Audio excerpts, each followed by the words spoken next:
nous avons deux reportages. C'est une longue bataille judiciaire qui se solde par un échec pour cette mère de famille que la Cour ne nous permet pas d'identifier pour protéger ses enfants. Je suis très triste parce que je pense que les conséquences de cette décision-là sont graves. Dans un jugement unanime, la Cour suprême rejette les arguments de 2000 familles québécoises qui ont demandé que leurs enfants soient exemptés de cours d'éthique et de culture religieuse instaurés en 2008. Des parents convaincus que cet enseignement décourage la pratique religieuse et crée un vide moral chez l'enfant. C'est un cours qui dure 11 ans. Imaginez les conséquences à long terme. C'est comme si un enfant fumerait, on dirait à court terme, on n'a pas vu d'effet. Selon le tribunal, les parents n'ont pas réussi à faire la preuve d'une atteinte à la liberté de religion et de conscience garantie par la Constitution.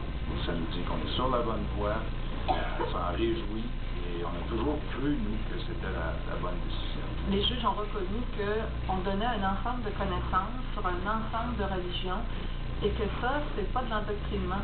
La Cour va même plus loin. Suggérer que le fait même d'exposer des enfants à différents faits religieux porte atteinte à la liberté de religion de ceux-ci ou de leurs parents revient à rejeter la réalité multiculturelle de la société canadienne et méconnaître les obligations de l'État québécois en matière d'éducation publique. Tous les ingrédients étaient présents pour gagner le dossier.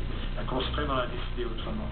Mais l'avocat de la famille ne s'avoue pas vaincu, car le plus haut tribunal du pays s'est abstenu de confirmer la validité définitive du programme. Il est loin d'être exclu qu'un autre dossier avec une preuve plus étoffée pourrait certainement amener la Cour à conclure que ce programme-là porte atteinte aux droits fondamentaux. Une autre bataille judiciaire est en cours dans ce même dossier. Cette fois, c'est une institution d'enseignement privée en entier qui veut être exemptée du cours d'éthique et de culture religieuse. Marie-Christine Valois, Radio-Canada, Montréal. Pour la direction de la commission scolaire Val-des-Serres, ce jugement de la Cour suprême vient clore un épineux débat. Il n'y a pas de sentiment à coller à la décision de la plus haute instance au pays.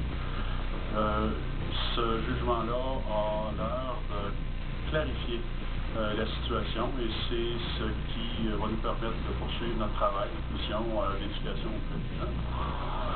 La commission scolaire était allée à l'époque jusqu'à suspendre des élèves de cette polyvalence qui refusaient d'assister aux cours d'éthique et de culture religieuse.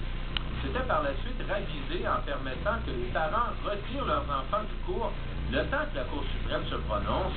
Aujourd'hui, force est de constater qu'à la suite d'un sondage non scientifique réalisé à la même polyvalence, le débat semble clos. C'est bon pour contrer les préjugés à propos des autres religions. C'est une très bonne chose qu'on fait, ce cours-là. Je trouve que c'est un cours assez logique parce qu'on apprend ces autres religions et on apprend à les respecter plus que d'autres choses.